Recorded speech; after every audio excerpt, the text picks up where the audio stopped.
Sampai saat ini saya setuju kalau membaca itu adalah salah satu cara belajar yang sangat bagus. Bukan cuma buat anak-anak, tapi segala usia. Karena skup literasi yang luas dan banyaknya jurnal ilmiah yang bisa dipertanggungjawabkan kebenarannya dari sebuah bacaan.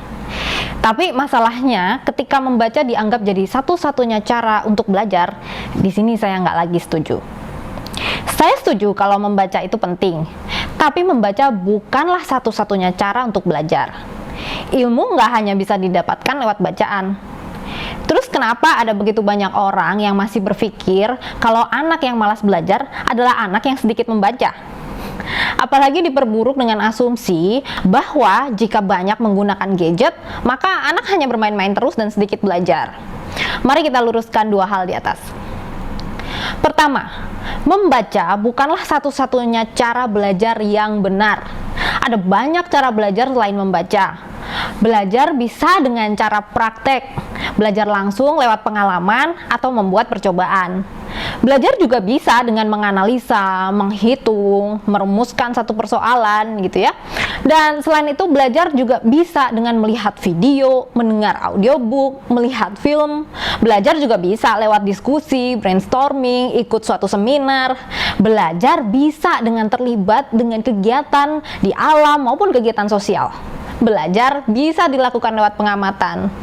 Setiap orang punya kesukaan cara belajar masing-masing. Pilihan cara belajar seseorang sangat dipengaruhi oleh jenis kecerdasan otaknya. Dan gak semua orang tahan membaca lama-lama, tapi bukan berarti orang itu gak mau belajar. Tidak sedang membaca bukan berarti tidak sedang belajar. Jujur-jujuran aja, gak semua dari Anda juga hobi membaca kan? Daripada sibuk memaksakan anak harus membaca, lebih baik sibuk membangun budaya belajar. Budaya berpikir terbuka dan penasaran sama pengetahuan. Masalah cara belajarnya gimana, nggak usah lagi lah dipersoalkan. Kedua, sudah waktunya berhenti mengkambing hitamkan gadget sebagai alat jahat yang membuat anak malas dan nggak mau belajar, yang membawa pengaruh buruk buat anak. Gadget itu hanyalah bagian dari adaptasi zaman yang nggak bisa ditolak.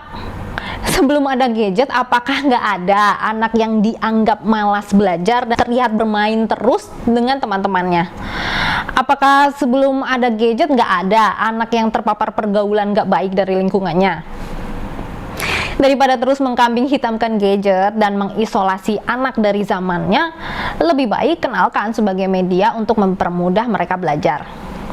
Kalau memang suka game, ya jadi suka main-main di gadget, tanya apa yang dipelajari dari game tersebut.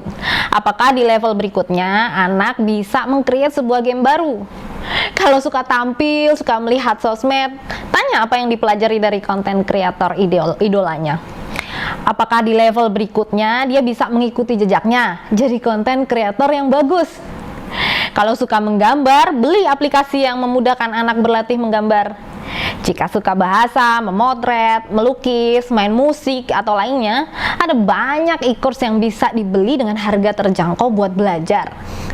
Bahkan kalau mau yang gratis gitu ya, begitu banyak juga bertebaran ilmu gratis yang bisa diakses lewat gadget.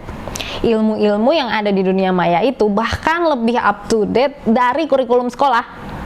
Mengapa harus mengisolasi anak dari zamannya dengan membuat barrier antara anak dengan gadget? Saya nggak pernah lagi mengejar anak saya buat belajar harus dengan selalu membaca. Sejak tahu dia tipe yang belajar dari bercerita dan diskusi, dari melihat video dan mendengar. Saat mau ulangan atau ujian, yang kami lakukan adalah belajar bersama dengan banyak ngobrol, banyak diskusi, dengan membuat aneka cerita yang mudah dia ingat. Dan instead of membatasi gadget pada anak dengan ketat, saya memposisikannya sebagai alat bermain dan belajar. Alat buat bersosialisasi, melihat aneka video, join e-course, dan mencari pengalaman pada banyak hal yang enggak atau belum dia dapatkan di kehidupan nyata dia. Sekali lagi, belajar ada banyak cara dan ilmu bukan hanya pelajaran sekolah. Biarkan setiap anak belajar dengan cara pilihannya dan memanfaatkan gadget sebagai bagian dari kemudahan zamannya. Gimana menurut Anda?